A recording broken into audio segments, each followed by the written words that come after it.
Segundo libro de Crónicas, capítulo 29. Vamos a leer algunos versículos, hermanos. Síganme con su vista. Verso 1. Comenzó a reinar Ezequías siendo de 25 años y reinó 29 años en Jerusalén. El nombre de su madre fue Abías, hija de Zacarías.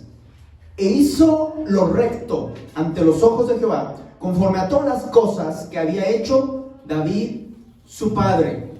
Hermanos, David no había sido su papá, sí, pero era, ¿verdad?, de tiempo atrás, descendiente del rey David.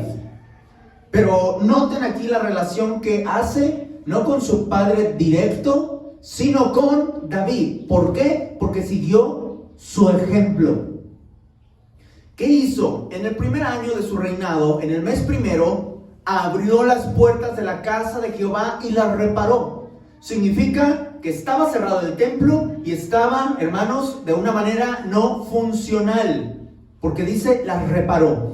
E hizo venir a los sacerdotes y levitas y los reunió en la plaza oriental. Hermanos, los sacerdotes y levitas debían servir en el templo. No se estaba usando el templo y los tuvo que hacer venir. Y les dijo, fíjense, ¿con signos de qué, hermanos? ¿Cómo se llaman estos signos? ¿Exclamación? ¿Sí, hermanos, o no? Oídme, levitas. Así les habló, ¿verdad? Con signos de exclamación. Óiganme, santificaos ahora. Santificad la casa de Jehová, el Dios de vuestros padres, y sacad del santuario, ¿qué cosa, hermanos? ¿Qué dice ahí? La inmundicia. La inmundicia. Porque nuestros padres se han rebelado y han hecho lo malo ante los ojos de Jehová nuestro Dios, porque le dejaron, apartaron sus rostros del tabernáculo de Jehová y le volvieron las espaldas. Pero note que dice, ¿quién hizo esto? ¿Quién hizo este abandono? ¿Ellos o sus padres? Nuestros padres se han rebelado. Nuestros padres lo hicieron, nos dejaron una herencia, nos dejaron algo y nosotros no hemos hecho nada. Así lo dejamos. Ellos lo hicieron. Aún cerraron las puertas del pórtico y apagaron las lámparas, no quemaron incienso, ni sacrificaron holocausto en el santuario al Dios de Israel. Por tanto, hay una consecuencia. La ira de Jehová ha venido sobre Judá y Jerusalén y los ha entregado a turbación. Estaban todos, ¿verdad? Asustados, todos nerviosos. Execración. ¿Alguien sabe qué es execración, hermanos? Son todos esos fluidos que salen del cuerpo que no sirven, hermanos. La porquería. Cuando usted va al baño y saca toda lo que no sirve, los desechos. Fíjese, a eso lo entregó. Y a escarnio. ¿Qué es escarnio, hermanos? Burla, pero no una burla de así sencillita, una burla grande, una afrenta, una vergüenza grande. Escarnio, como veis, con vuestros ojos. He aquí, nuestros padres han caído a espada, y nuestros hijos y nuestras hijas y nuestras mujeres fueron llevados cautivos por esto. ¿Por qué? Por descuidar el templo de Dios, por descuidar a Dios, por descuidar las cosas de Dios. Había consecuencias. Hijos míos, no os engañéis ahora, porque Jehová os ha escogido a vosotros para que estéis delante de él y le sirváis y seáis sus ministros y le queméis incienso. En otras palabras, no se hagan, ustedes tienen que estar con el Señor. Porque están viviendo como viven los demás pueblos. Están viviendo como el mundo está viviendo. Y les está diciendo, no se engañen. Ustedes fueron escogidos por Dios. Ustedes tienen que vivir sirviéndole a Dios. ¿Vamos bien hasta allí, hermanos? Entonces se levantaron los levitas. Maat, hijo de Amasai. Joel, hijo de Azarías. Y de los hijos de Coat, de los hijos de Merari, Cis, hijo de Abdi, y Azarías, hijo de Jealeleel, de los hijos de Gersón, Joá, hijo de Sima, y Edén, hijo de Joa. Y entonces continúa diciendo, ¿verdad?, quiénes son los que se levantaron, da los nombres, fíjense cómo es importante, hermanos. Hubo quienes se levantaron, estos se reunieron, verso 15, estos reunieron a sus hermanos y se santificaron. ¿Sí, hermanos? Noten aquí, en el verso 12, entonces se levantaron, ¿quiénes? Los levitas. Cuando dijo en el verso 5 a los levitas, ¿verdad? Oídme, levitas. Y los levitas hicieron caso. Pero ¿sabe quiénes no? Los sacerdotes. Entonces se reunieron y se santificaron y entraron conforme al mandamiento del rey. El rey les dijo, entren y limpien, y las palabras de Jehová para limpiar la casa de Jehová. Y entrando los sacerdotes dentro de la casa de Jehová para limpiarla, sacaron toda la inmundicia que hallaron en el templo de Jehová, al atrio de la casa de Jehová, y de ahí los levitas la llevaron fuera al torrente de Cedrón. Lean conmigo el 17. Comenzaron a santificarse el día primero del mes primero, y a los 8 del mismo mes vinieron al pórtico de Jehová y santificaron la casa de Jehová en 8 días. Y el día 16 del mes primero terminaron. Una limpieza que duró 16 días. 8 días para santificarse ellos y 8 días para restaurar, para limpiar entonces el templo. 16 días, hermanos.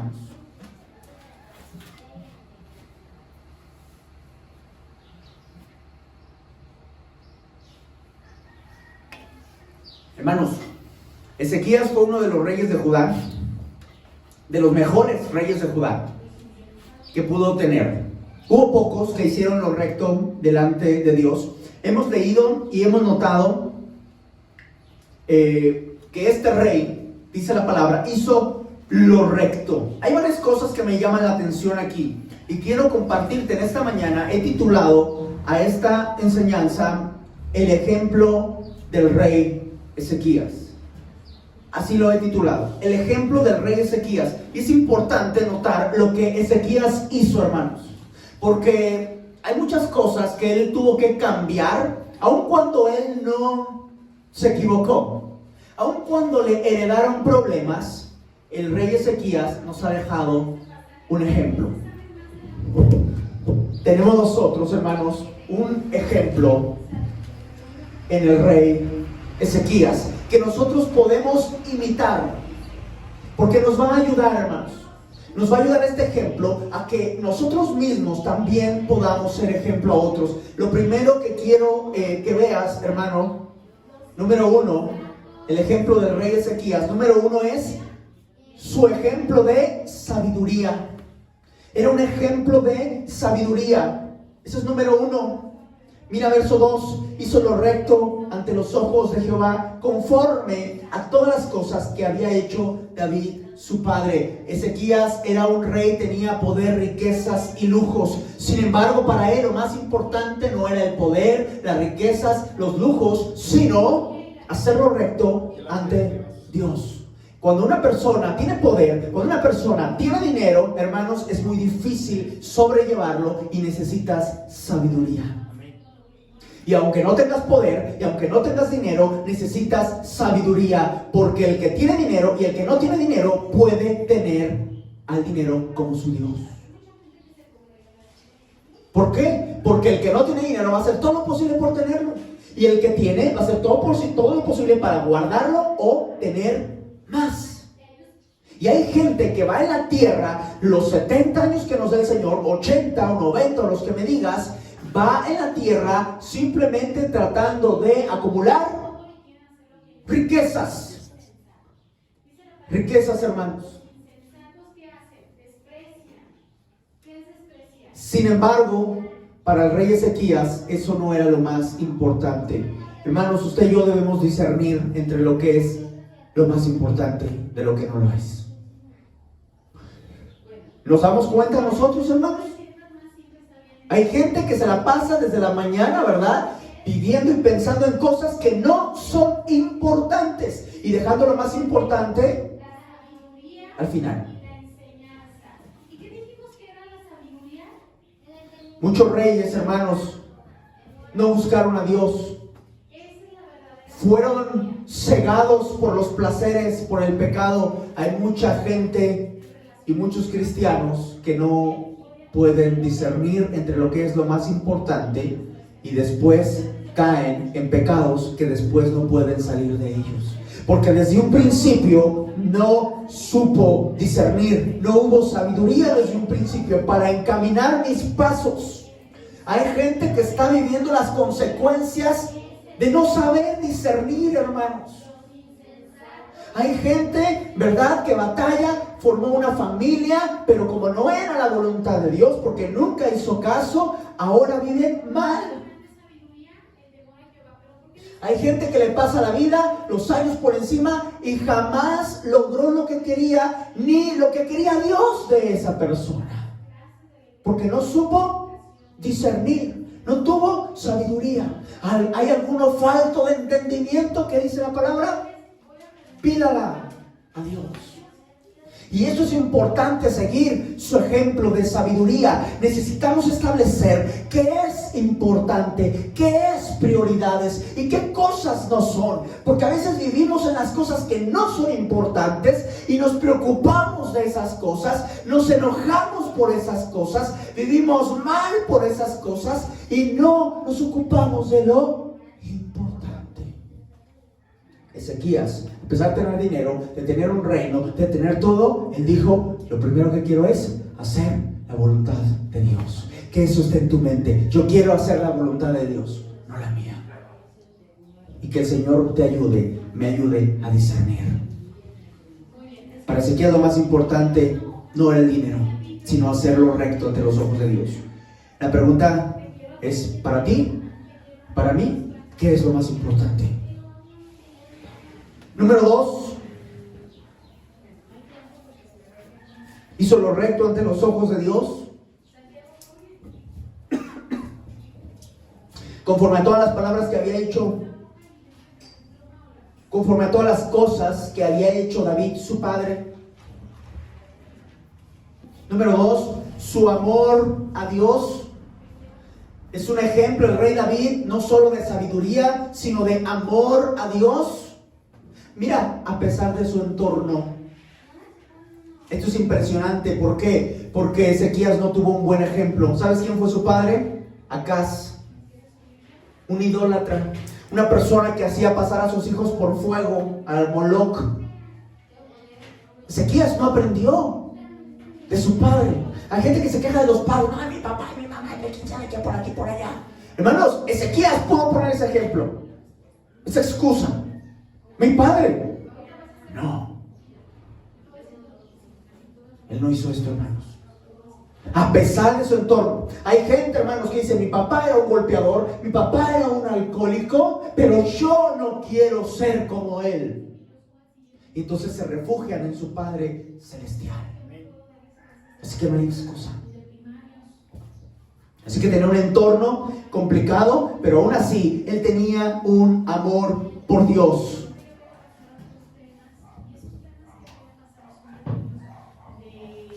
Tenía un amor por Dios, hermanos.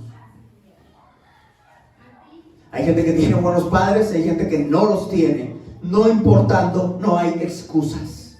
No hay excusas. Ezequías se hizo responsable de su propia vida, igual que cada uno de nosotros, no importando las circunstancias.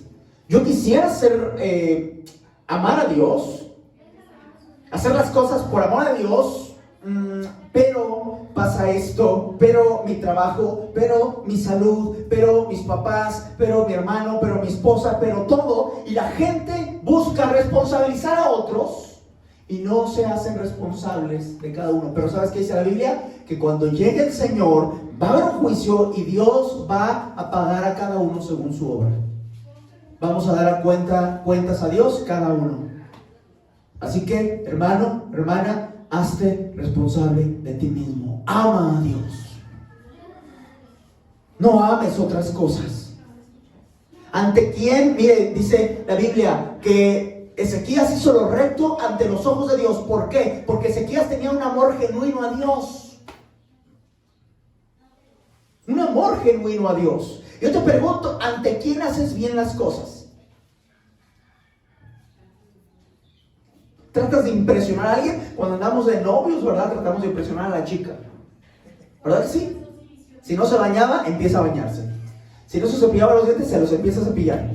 Si no hace ejercicio, comienza a hacer ejercicio y bajar de peso. Porque quiere impresionar a la chica. ¿Verdad que sí? Se rasura, se mira en el espejo. Antes no se veía, ahora ya tiene espejos en su casa, etcétera, etcétera. Porque quiere impresionar a la muchacha. Pero hermanos, no me refiero a esto, sino a lo que estoy diciendo es que en nuestra vida, ¿con quién queremos quedar bien? ¿Ante los demás?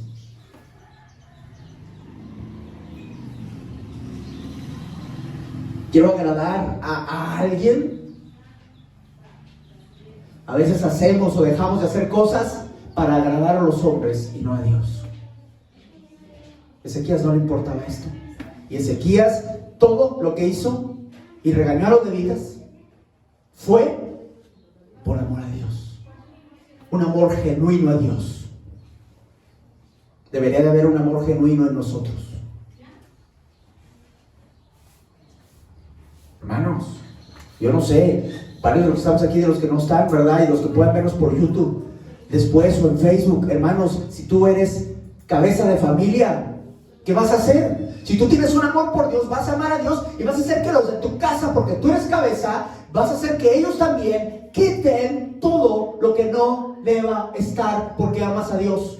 Ay, es que si les quito a mis hijos la música, esto y lo otro, no vaya a ser que se me enojen. Hermano, no quedas bien con ellos, queda bien con Dios. Y Dios va a tratar con ellos. Amén. ¿Sí me explico, hermanos? Haz las cosas que tengas que hacer, los cambios que tengas que hacer. Mira, Ezequías no dijo, bueno, yo para mí mismo me santifico, yo para mí mismo voy a hacer oraciones como Daniel lo hacía 3 veces al día. ¿Hizo esto Ezequías, hermanos? Era rey y dijo, no, todos. ¿Por qué, hermanos? Porque yo soy responsable. Y si tú eres responsable de tu familia, ¿qué vas a hacer? ¿Con quién vas a quedar bien? ¿Con tu esposo? ¿Con tus hijos? ¿Con tus vecinos? ¿Con tus amigos? ¿Con el pastor? ¿Con el hermano? ¿Con la hermana? ¿O con Dios? ¿Con quién lo vas a hacer? Así que todo lo que hagas, los cambios que hagas en tu vida, deben ser porque amas a Dios. Yo no te voy a decir qué cambios hagas. Tú mismo lo sabes. Tú misma lo sabes. Si amas a Dios, vas a hacer esos cambios. Porque ese amor es un amor personal. Ni su papá, mira, su hijo, ¿sabes quién fue? Manasés. Terrible. Estuvo peor que su abuelo. Y Manasés tuvo un buen ejemplo. Pero Manasés es comparado con Acab, el rey de Israel, del norte. En maldad. El peor de los reyes es Acab. Y del sur, Manasés. Pero ¿sabes qué pasó con Manasés? Al final de sus días, se arrepintió. Pero ese amor es personal. El amor hacia Dios, hermano, te hace tener convicción. El amor te hace tener convicción. Ezequías estaba dispuesto a hacer lo que fuera necesario para agradar a Dios. Y mira, tuvo oposición. Cuando tú quieras hacer lo necesario para agradar a Dios, vas a tener oposición. Pero cuando tienes convicciones, no importa lo difícil que sea, harás lo necesario para agradar a Dios. Si te gusta anotar, anota esto. Las convicciones deben tener su base en el conocimiento de la voluntad de Dios. Las convicciones deben tener su base en el conocimiento. ¿De qué? De la voluntad de Dios. Lo repito nuevamente, las convicciones deben tener su base en el conocimiento de la voluntad de Dios. Si no, lo pongo luego en una frase, se las comparto también en Facebook y en WhatsApp. Esto es importante, porque hay gente que dice, yo tengo convicciones. Yo tengo muchas convicciones. Sí, el pastor dice, ¿verdad?, que no escuchemos tal cierto tipo de música, pero mi convicción es de que no es malo. Mi convicción es de que una no es ninguna, ¿verdad? Y cada quien tiene convicciones distintas, ¿sí o no, hermanos? Te digo esto, las convicciones que tengas deben de estar basadas en el conocimiento de la voluntad de Dios. Amén. Si tus convicciones tienen su base en esto, ya lo lograste. Porque si no tienen su base en la voluntad de Dios, ¿de dónde vienen? De tus propios deseos. Y el corazón del hombre, ¿cómo es? Perverso y engañoso. Así que hay quien puede decir, yo tengo convicción de esto, convicción de aquello. Puedes tener convicciones, pero si no son dentro de la voluntad de Dios, están totalmente equivocadas. Siguiente cosa que te voy a decir, las convicciones toman solidez por medio del amor. Cuando tú tienes amor a Dios, esas convicciones van a ser sólidas. Sólidas. Cristo, hermanos, demostró estas dos. Cristo al morir en la cruz tenía estos dos propósitos. Primero, tenía el conocimiento de que eso era la voluntad de Dios, morir. Y segundo, dice que Jesucristo, ¿verdad? Juan 3:16, porque de tal manera amó Dios al mundo. Y eso fue lo que no lo hizo bajarse de la cruz. El amor por ti y por mí, y porque conocía que eso era la voluntad de Dios. Amén. ¿Se da cuenta? Lo que hace el amor. Número 3, su determinación. Ezequías es un ejemplo de sabiduría, es un ejemplo de amor a Dios, pero también es un ejemplo de determinación. Determinación, hermanos. Su ejemplo de determinación. Su determinación, número 3. ¿Para qué tuvo determinación? Para restaurar el templo, hermanos. Esto está, ya lo leímos, del verso 3 al 10.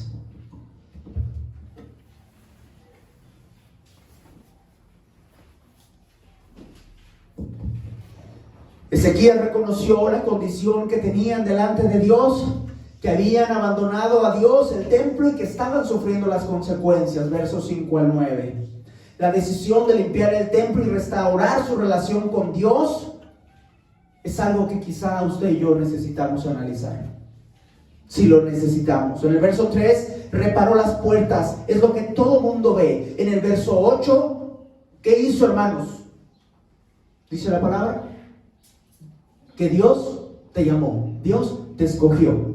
Así que tú y yo debemos servirle sin excusas. Sin excusas.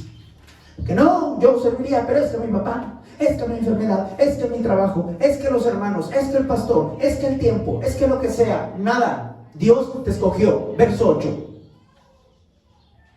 ¿Sí? Verso 15. Hay que santificarse. Ya es tiempo, hermanos, de que te santifiques. Quita todo aquello que no te está ayudando a santificarte.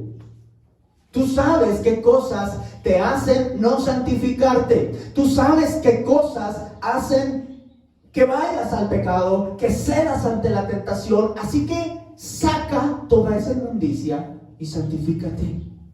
Verso 16, para santificarse, hermano, debes sacar toda la inmundicia de tu vida. Dice, entrando los sacerdotes, ¿qué dice ahí? Dentro de la casa de Dios.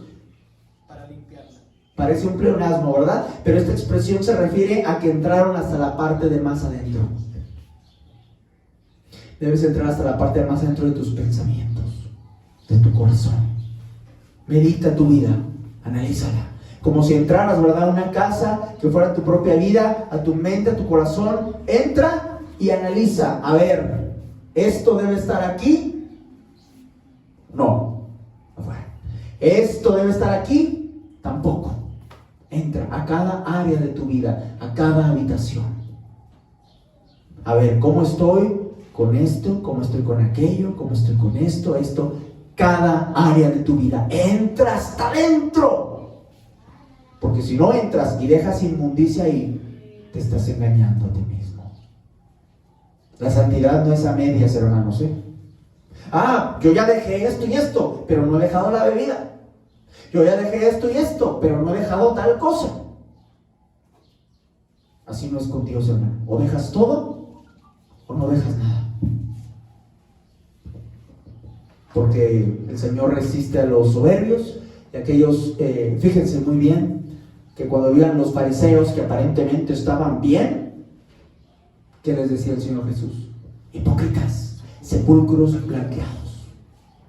Y si nosotros no sacamos todo, ¿qué vamos a hacer, hermanos? Nos vamos a engañar a nosotros mismos. Necesita sacar todo, hermano.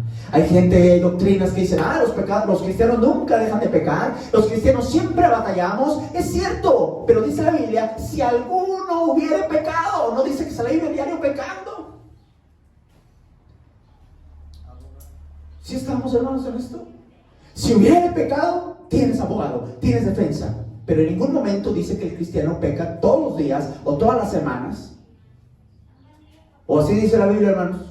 Dice, si alguno hubiere pecado, como por si acaso alguien pecó. Pero parece que hoy la idea de las iglesias es que el cristiano batalla con el pecado todos los días, a toda hora. Entonces en la mañana, Señor, bendíceme, todo el día pecando, ¿verdad? Y ahí en la noche, Señor, perdóname de todos mis pecados. Eso es una burla.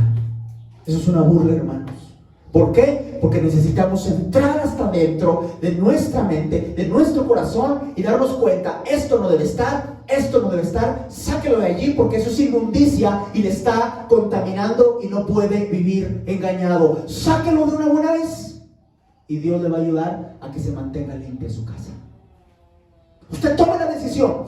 Es el ejemplo de Ezequías, del rey, que tuvo una determinación.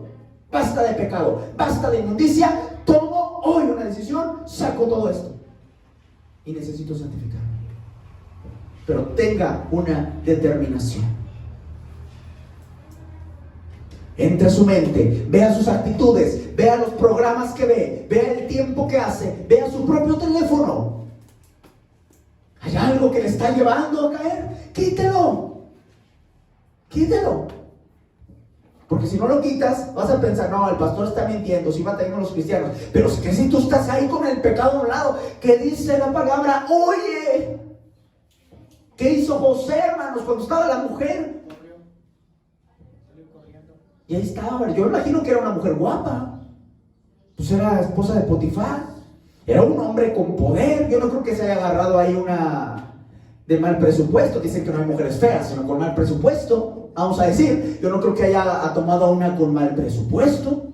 Yo creo que tomó a una joven y con buen presupuesto, con lo que alcanzaba para aquel entonces. Y yo creo que era muy guapa y entonces se le insinuaba.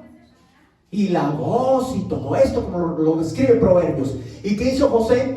Yo soy bien valiente.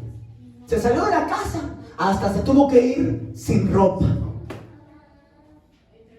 ¿Sí? ¿Pero qué hacen muchos? Ahí se quedan. Ay, Señor, ayúdame a resistir. Pues quita esas cochinadas de ahí, por favor. No vengas con que, es que si batallamos los cristianos, pues es que si tú no huyes, claro que vas a vivir en pecado y vas a batallar. Pero si tú tomas una determinación, saca la inmundicia. No es guárdala, no es déjala a un ladito, es entra hasta adentro y fíjate qué hay de inmundicia y llévalo afuera. Lleva tiempo darnos cuenta que está mal, porque cuando estamos pecando la conciencia, ¿verdad?, empieza a quemarse, a cauterizarse y empezamos a no darnos cuenta y a no diferenciar entre el pecado y lo que no es pecado. Y al rato, ¿verdad?, vemos cosas en la televisión, vemos en el teléfono y no nos parece que esté mal, cuando debemos cuidar nuestros ojos, porque la lámpara del cuerpo es el ojo. Y si tu ojo es malo, todo tu cuerpo entonces estará lleno de tinieblas. Cuida lo que ves. Yo no sé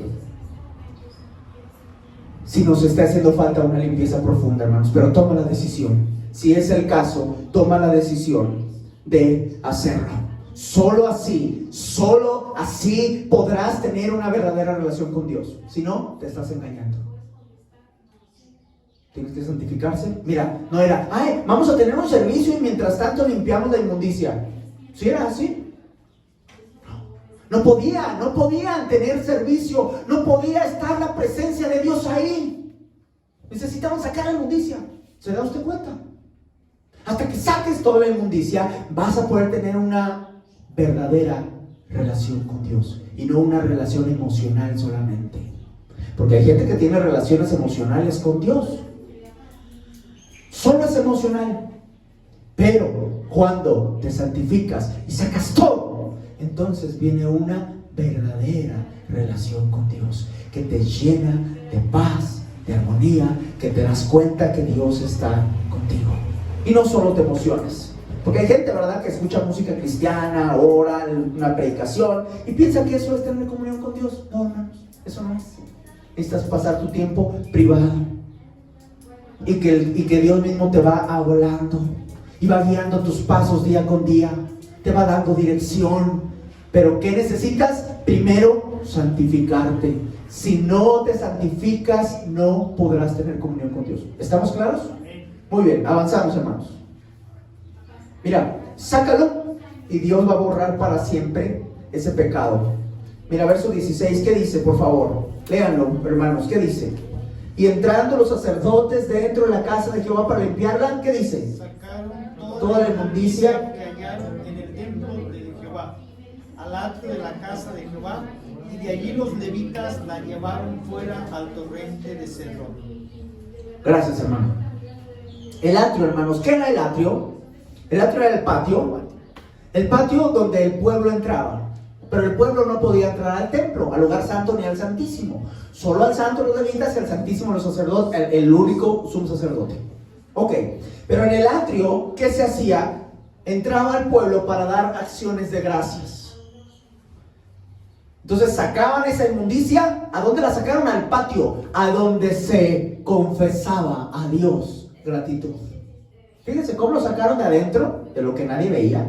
Lo sacaron al patio, a lo que todo el mundo veía. O sea, confesaron su pecado. Si tienes algún pecado contra alguien o algo, hay que pedir perdón, hay que confesarlo. Hay que ir en oración y confesarlo con la boca. Señor, perdóname, Señor, hay que confesarlo. No solo es, ya me di cuenta que estoy mal en esto, que tengo que quitar aquello. Está bien, ya te diste cuenta, ahora ve en oración y exprésaselo a Dios. Señor, te fallé en esto, en esto, en esto, en esto, en esto. ¿Y sabes qué pasó después de aquí? Del atrio, ¿a dónde lo llevaron? Al torrente de Cedrón. El torrente de Cedrón, hermanos, ¿sabes dónde desembocaba? En el Mar Muerto. Fíjense el significado de esto. Cuando entonces lo llevaron al torrente de Cedrón, esa inmundicia vino a parar al Mar Muerto. ¿Qué significa? Tú confiesas tus pecados y el Señor envía tu pecado al mar, a lo más profundo, donde jamás se va a acordar. ¿Se dan cuenta, hermanos? Hay que hacerlo. Después de esta decisión, quedó restablecido el culto al Señor. Verso 35, ¿qué dice? Así pues, hubo abundancia de holocaustos con grosura de las ofrendas de paz y libaciones para cada holocausto, y quedó restablecido el servicio de la casa de Jehová hasta entonces. Después de la decisión, queda restablecido y queda restaurada tu comunión con Dios. Hay que seguir el ejemplo de Ezequías, hermanos. Número 4 y terminamos. Siguiente ejemplo, su deseo de que otros adoren a Dios. No solo él, otros adoren a Dios. Capítulo 30, verso 1 y 5. Su deseo de que otros adoren. El ejemplo del rey Ezequías es bueno seguirlo. ¿Por qué? Porque es un ejemplo de sabiduría, un ejemplo de amor, un ejemplo de determinación y un ejemplo, hermanos, de que tiene un deseo de que otros adoren, sirvan, conozcan al Señor. Número 4, su deseo que otros adoren. Capítulo 30, verso 1 y 5. ¿Están allí? Verso 30. Envió después Ezequías por todo Israel y Judá y escribió cartas a Efraín y Manasés. ¿Para qué? Para que viniesen a Jerusalén, a la casa de Jehová, para celebrar la Pascua a Jehová Dios de Israel. Los quiso invitar a todos, todo el pueblo de Dios. Vengan todos. Verso 5, ¿qué dice?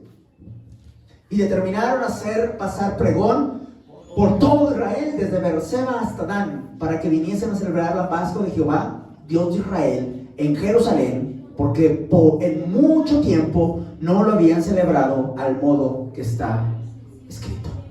no se había hecho como era. Cuando sabes discernir entre lo más importante, tienes sabiduría, lo más importante, y de lo que no es, comienzas a tener amor por Dios. Y tienes la determinación de limpiarte y vivir en santidad. Entonces tienes un deseo de que también otros adoren a Dios en su presencia. Así va siendo el desarrollo. ¿Ves? Primero hay que tener la sabiduría para discernir. Porque si no hay la sabiduría, nunca vas a llegar al punto de quererte santificar, ni querer que otros adoren. Necesitamos prioridades. Y luego nuestro amor a Dios. Y luego una determinación. Y después entonces entra el deseo de que otros también lo hagan. Esto hizo Ezequías. Esto podemos hacer nosotros para que otros se gocen y así cumplir la gran comisión. Encontramos, hermanos, que hay oposición cuando tú quieres servir a Dios.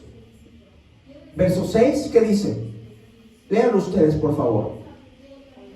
Fueron pues correos con cartas de manos del rey y de sus príncipes por todo Israel y Judá, como el rey lo había mandado, y decía: hijos de Israel, volveos a Jehová, el Dios de Abraham, de Isaac, de Israel, y él se volverá al remanente que ha quedado de la mano de los reyes de Asiria. Eso es lo que les dijeron a todos, ¿verdad? Ahora escuchen el 10. Pasaron pues los correos de la ciudad en ciudad, por tierra de Efraín y Manasés y hasta Zabulón. ¿Qué dice? Mas se reían y burlaban de ellos. Ustedes leyeron el 6, ¿qué era lo que contenían esos correos? ¿Y cómo reaccionaron? Se reían, se burlaban. 11. Con todo esto, algunos hombres de Aser, de Manasés y de Zabulón se humillaron y vinieron a Jerusalén. Cuando tú quieras servir a Dios y quieras tener el deseo de que otro lo hagan, algunos se van a burlar de ti. Algunos se van a burlar de ti. Quizá la mayoría se burle. Hermanos, ya estamos, no sé en qué semáforo, pero yo espero en el Señor que vaya avanzando.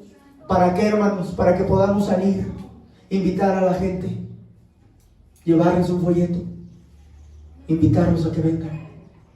Vamos a orar que esto ya pase, lo de la pandemia, hermanos, porque vamos a ir, y ¿sabes qué? Mucha gente se va a burlar.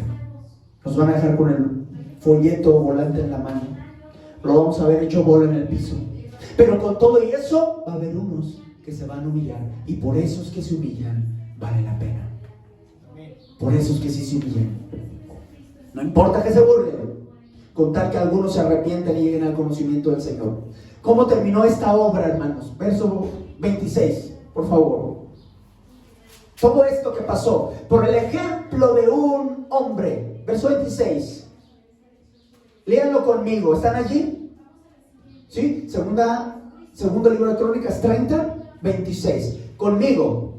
Hubo entonces gran regocijo en Jerusalén, porque desde los días de Salomón, hijo de David, rey de Israel, no había habido cosa semejante en Jerusalén. Miren qué gozo, hermanos, hubo. En todos los reyes que existieron, hasta Salomón, no había habido algo así. ¿Sabes qué? Si tú tomas el ejemplo del rey Ezequías, fíjate lo que va a pasar. Un regocijo que quizá jamás habías experimentado, o lo experimentaste la primera vez que fuiste encontrado por Jesucristo. Fíjate.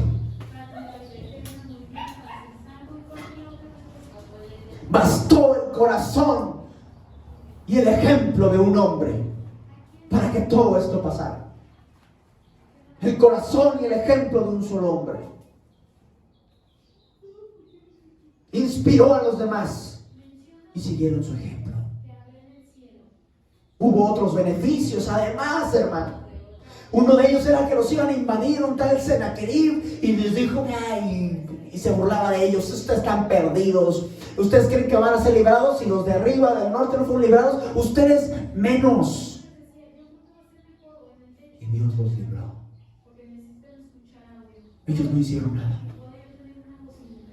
Ezequías oró, puso las cartas ahí y oró a Dios, y Dios nos defendió. Otros beneficios. Se estaba enfermo Ezequías y se iba a morir. Y le dijo el profeta: te vas a morir, arregla tus cosas, arregla tu casa, porque te vas a morir. Y Ezequías se volteó a la pared y oró al Señor: Señor, tú sabes que te he amado, tú sabes lo que he hecho por ti. Y apenas todavía no salía el profeta. Y le dice Dios: espérate, regrésate. Y dile que su oración ha sido contestada. Y regresó y le dijo: Dios te da 15 años más de vida. Fueron otros beneficios, porque supo discernir, supo aprender, adquirir sabiduría, supo amar a Dios por encima de todas las cosas. Se decidió, no dijo: un día voy a arreglar las cosas, un día voy a sacar la inmundicia. Es como aquí tenemos un tiradero, ¿te acuerdas? Un día lo vamos a limpiar, pues ya vamos a quitarlo de una buena vez. Un día voy a hacer cambios. No, la determinación fue de Ezequías decirlo: ahora mismo lo voy a hacer. Y siguió con su deseo de que otros lo hicieran. Y ahí están otros beneficios. Concluyo, hermanos. Yo no sé cómo está tu relación con Dios. Yo no sé si necesita ser restaurada, si porque la has descuidado, porque ha entrado inmundicia a tu vida. Yo no lo sé. Pero si entendemos que somos escogidos por Dios para que le sirvamos, necesitamos no engañarnos.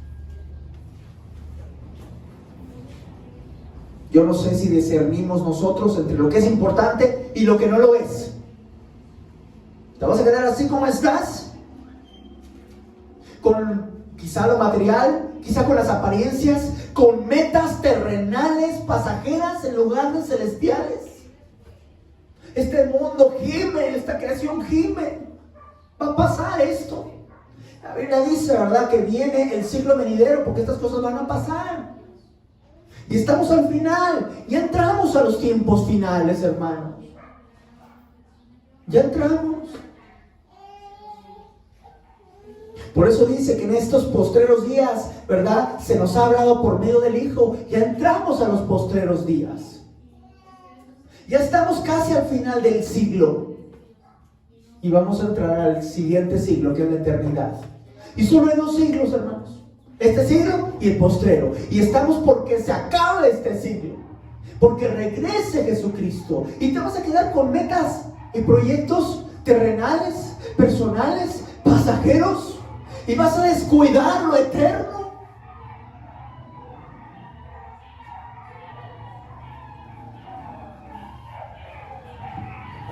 ¿Qué vas a hacer? Yo te aconsejo que disfrutes de la presencia de Dios, porque ahí no hay pérdida. Ahí no hay pérdida.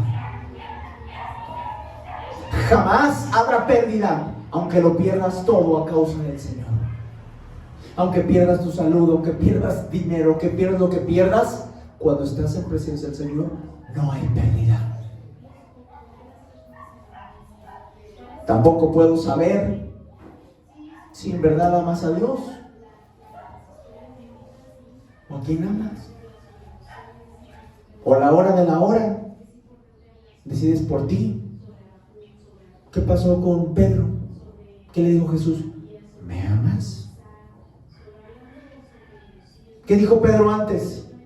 Primero dijo el Señor: todos me van a negar, se van a escandalizar. ¿Y qué dijo Pedro? Hasta la muerte. ¿Y qué dice mucha gente? Amo a Dios, sigo a Dios, obedezco a Dios. Pero a la hora de la prueba, a la hora de la hora, muchos no se someten a la voluntad de Dios, hacen lo que quieren. ¿Qué pasó con Pedro? A la hora de la hora tuvo miedo y lo negó. Yo no sé si de verdad amas a Dios.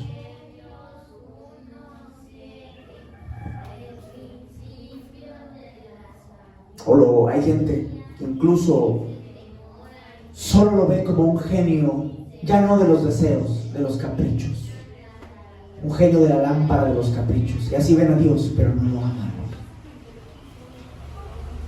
Hay quienes hacen esto, pero debemos decidir si así estamos bien. Que ese es mi propósito en esta mañana. Que tú decidas que tú pienses a ti mismo, así como he estado viviendo mi vida, ¿de verdad así estoy bien? ¿O me estoy engañando y tengo que más bien tomar el ejemplo del rey Ezequías?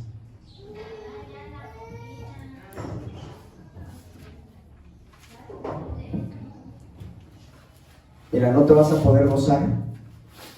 Hay gente que pues trata de gozarse en la presencia de Dios, pero no se goza porque tiene una vida de pecado. Y hasta que hagas esto, te podrás gozar verdaderamente en la presencia y en la persona de Jesucristo, porque lo conoces. Y tendrás deseo de que otros conozcan a Cristo, que otros escuchen las buenas nuevas, que todos vengan y se arrepientan, como lo hizo Ezequías. Que todos vengan, invítenos a todos. ¿Seremos un ejemplo como lo fue Ezequías? ¿O qué seremos? La decisión está en nosotros, hermanos. Hemos visto la palabra de Dios, el ejemplo de un rey. ¿Qué hizo? Su sabiduría para discernir sus decisiones, su amor, su determinación y su deseo. Tenemos el ejemplo, tenemos la palabra, la decisión, mira, es tuya. ¿Vas a seguir así o vas a tomar una decisión? Cierra tus ojos, hermano.